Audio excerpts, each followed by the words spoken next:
My name's Mark Sorgenfry. I've been with W&A for 9, now going on 10 years. I have the privilege of serving on the investment committee with David and some other great members of our firm. And I interface a lot with Jay and Brandon from Wasatch, who's here, and a lot of our other fund personnel. Our role as an investment committee is to formulate the macro view, which you saw David explain here, hopefully get it right, and then go find these managers to execute that macro view.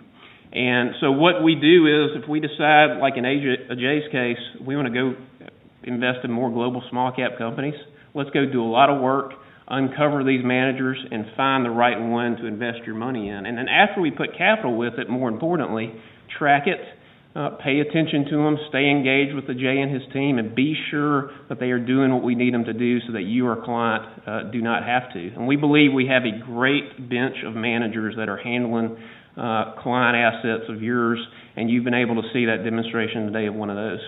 So we're going to move now into a Q&A session, and for those of you that are new to this facility, what you're going to want to do is there's going to be a button on your microphone. Push the button, and you'll see a red light up on your microphone. Beware, you're also going to see your picture show up on the screen. And when you're zoomed into, you will have the floor for the question. When you're done with your question, please hit your button to release so that somebody else can get in the queue. And please try to limit yourself to just one question. We're going to take a few because I know we're starting to get towards the end, so keep that in mind too. And you can ask either Jay or David. So with that, y'all feel free to push the buttons and fire away. So David, I know you said you wanted to avoid politics, but... Yep. Let me guess, that's a politician. Where are you? Okay. Hello, John. How you doing? Sequestration and the Affordable Care Act, how do you see that impacting us over the next 12 months? I love the Affordable Care Act question. I was in Nashville last week enjoying a presentation much like this. And if anybody should know the answer to that question, it's the people in Nashville. And I'm going to give you the same answer on that they gave me. I have no idea. No clue what the Affordable Care Act is going to do. But economically, incentives, disincentives, really don't know. There's some fabulous distortions, though. My favorite is that the guy who owns the McDonald's, 2 or 3 franchises, and therefore maybe 50 employees, has colluded with the guy who owns the Burger King to make their employees part-time, and they just swap them in the middle of the day. I mean, the distortions that come from it, you're going to get a flame-broiled burger at McDonald's because of the Affordable Care Act. So I have no idea, and I don't know if you've got a better answer than that. No, okay. Sequestration, $85 billion maybe. The federal budget is $3.5 trillion. If you've heard from me in the past, you know that it would be a good idea maybe to trim the growth rate of that budget. The budget's going up by something like $100 billion this year, so sequestration just decreases the amount by which the federal budget goes up. I don't think it matters. I think the market's kind of yawned it off. From an economic standpoint, it amounts to perhaps 0.55% of GDP. But my point to that is the government's a drag on the economy. But I think what's happening in the private sector, the resumption of animal spirits and the economic benefits that we get from that will outpace and overshadow any drag that we get from the government. So I'm just not that worried about politicians at this moment. My question is for Jay. Africa. You spend a lot of time on the road. I imagine you spent quite a bit of time there. What countries in Africa specifically do you feel like present the greatest near-term opportunity from an investment standpoint? Yeah, so we try not to focus too much on the near term, but if you ask me over the next 3 to 5 years, which is the country we're the most excited about, it would be South Africa. And the reason being that the quality of the management teams that you meet there is way higher than most of the other countries. Most of them tend to be Western educated. Not that that is a necessary condition, but it does help. And the corporate governance is much higher. Not only that, they have a very clear strategy on how they're going to penetrate sub-Saharan Africa. So they know how they're going to get into Zimbabwe, Zambia, Nigeria, all those countries. So I think our backdoor play in Africa has been South Africa, and we own a couple of names in that country. You talked about the housing market in the U.S. is recovering. Yet when you look at the news, it doesn't seem to suggest that. Why do you think that? Do you think it's sustainable? And how does that impact the economy as a whole? You know, housing is a very local industry, and so I was talking to our contractor today who's still at our house after 2 years, and I was asking how his business was, and he said his backlog's picking up, and I don't know if John's here tonight. He said he was going to be here. Is Capmer here? Anyway, you know, if you're in the high-end manufacturing custom home business in Vegas, things are probably not that good right now. But if you're in Nashville, things are awesome. So, you know, real estate tends to be localized. The numbers that you see end up being the 20 top markets. So you're going to have some skew in there. So you're going to have some markets that are doing really well, some markets that are not doing well. But again, the sentiment indices are very positive. You know, if you're a home builder, unfortunately, there were a lot of home builders that went out of business because of the financial crisis. And so if you're still standing, right, there's a terrific opportunity. And actually, household formation in the U.S. right now is outpacing the amount of supply that's being put on the market. So we've kind of got an inventory problem, too. So you really just need a little bit of momentum. And by the way, I'll say this, too. I think what really drives consumption activity is the wealth effect. And what I mean by that is people look a lot at incomes to determine whether the consumer is going to be strong or not. I think your balance sheet matters much more. And so if the value of your house is rising, and by the way, the value of your portfolio, if you're a client of Waddell & Associates and ages, is rising, then you have more money, you feel richer, you spend more money. So the housing statistics are pointing in the right direction, but there are a number of ancillary benefits from that I also think are hugely positive. And once the momentum for that starts, it should continue unless it's interrupted by some sort of, you know, event. 2 more questions, Todd, and then I saw whoever was right there through the blinding light. I know you've got one as soon as Todd's done, okay? Okay. First of all, David, and we appreciate you joining us. I mean, the presentation was excellent as always, and we really appreciate it. My question is this.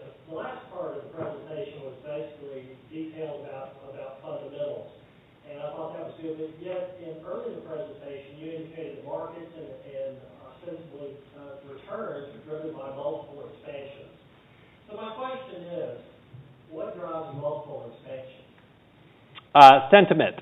If you look at the path of the PE ratio over time, it tends to be very correlated to consumer sentiment, right? So if you feel good about going to make a purchase, you likely feel good about purchasing a stock as well. So it's very sentiment related. That's a great question for you, too, because inside Ajay's portfolio, we've got very high growth companies. What do the multiples look like internally in our fund right now? I want to say it's in the high teens, the forward PEs. But David brings up a great point. It's exactly that. PEs are driven by sentiment. And you know what? Sentiment is hard to predict. So we try not to do that at all. Our job is to find companies where we can predict the earnings. It's very easy to see what Coca-Cola is going to sell in Turkey or Pakistan. It's very easy to model what Ferragamo is going to do based on the number of stores that they're going to roll out. I can't tell you how good or bad you're going to feel tomorrow or the next year. So it's very hard for us to pin the PE. We never try and engage in that exercise because it's almost a foolish exercise in our opinion. So we focus on the companies, model it up from the ground up, and then invest where we think we can get a reasonable rate of return. And right now the portfolio is pretty attractively positioned. Like David pointed out, the U.S. does look a little bit expensive, but we're seeing tremendous opportunity around the world. You know, the P's for any of these companies that I mentioned today, compared to the growth rate they're delivering, it's in great shape. You know, they're all at a P to G less than 1. Thanks, Todd. All right, last question right there. I'm from Russia, and I have a question for AJ. I was just wondering if you have any investments in Russian companies or companies in the former Soviet Union. Yeah, not at this moment, but we have screened companies. We do own Magnet, which you may be familiar with, in a different portfolio. It's just that the cap is a little bit larger than what we would like. Here we're trying to focus more on the smaller companies, and so we tend to underinvest in some of the larger companies. But Magnet is a fantastic company that has done extremely well for some of the other Wasatch portfolios, but that doesn't mean anything to you because I don't own it here in your portfolio. But we're not biased against any specific country. We are constantly running the screen that I showed you. We're constantly running that quantitative tool, and we go where the numbers point out. You know, it doesn't matter whether it's Timbuktu. I don't know if there are companies in Timbuktu, but you know what I'm saying. I mean, it could be any part of the world. We'll go there. If we think there are reasonable companies to be had, we'll be there. Any other questions? Oh, we got one more. Mary? Thank you.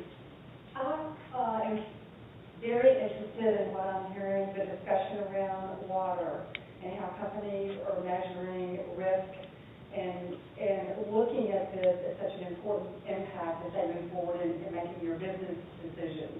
And it's even said that water is the goal of the future. Could you talk a little bit about that, what you're seeing as we're experiencing the first time in our life, water along our inner waterways declining and many changes around water that we've never seen before? So I'll tell you a quick anecdote, and then Jay, maybe you have a portfolio example or maybe not. Two things. Water is a huge theme, but it seems to be maturing very slowly over time. So there's an ETF that owns water industry-related stocks, and obviously the world needs more pork, it needs more chicken. You know, the consumption of materials in Chindia is amazing. We need water too. But I haven't seen that theme really play out in a meaningful way in terms of portfolio returns. So I'm in Nashville the other night preparing for the Nashville State of the Union. I'm sitting at the bar waiting for Stacy to show up on Tuesday night. And this guy comes over, he's obviously been drinking, and he says, let me tell you what's going to happen in Detroit. I was like, fantastic, let's have this conversation. He said, Detroit is going to be the home of water technologies. Now, please tell me more about that. And so he went on to show me a technology that this, Kirill, you'd appreciate it, a Russian, or maybe it was Polish guy, created, and they're going in and they're figuring out how to pull water off of airfields and move it away and store it and do these fantastic things with it. And so he's convinced that there's this burgeoning water entrepreneur activity happening.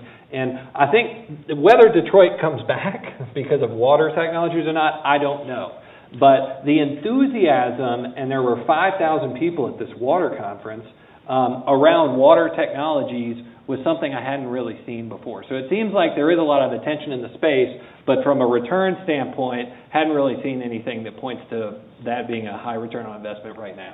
Yeah, we've looked at some of those companies maybe 10, 12 years ago. Some of the companies out of Singapore and China, where they were focusing on desalination plants and filters and things of that sort. And it didn't pan out. Part of the reason is it's very expensive, and it seems to come in waves, and the technology is very imperfect. So we don't have currently any holdings that play directly into the water theme.